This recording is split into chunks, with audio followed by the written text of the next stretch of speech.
Kasaragod കുമ്പടാജയിൽ cricket ടൂർണമെന്റിനിടെ ഉണ്ടായ തർക്കത്തിൽ bank ജീവനക്കാരനെ കുത്തിക്കൊന്നു. മാർപ്പരടക്ക സ്വദേശി സുരേഷാണ് കൊല്ലപ്പെട്ടത്.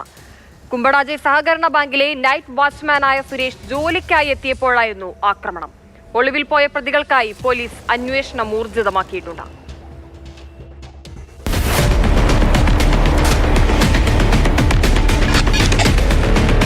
ഇന്നലെ രാവിലെ മാർപ്പനടുക്കയിൽ നടന്ന ക്രിക്കറ്റ് ടൂർണമെന്റിനിടെ ഉണ്ടായ തർക്കത്തിന് തുടർച്ചയായാണ് കൊലപാതകം നടന്നത്. ക്രിക്കറ്റ് ടൂർണമെന്റിന്റെ സംഘാടകൻ കൂടിയായിരുന്നു പ്രാദേശിക BJP നേതാവ് കൂടിയായ സുരേഷ്.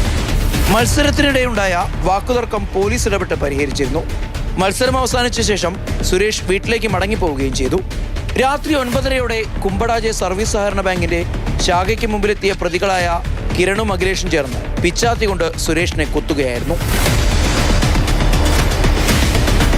ഗുരുതരമായി പരിക്കേറ്റ ഇദ്ദേഹത്തെ ഉടൻ ആശുപത്രിയിൽ എത്തിച്ചെങ്കിലും ജീവൻ രക്ഷിക്കാനായില്ല.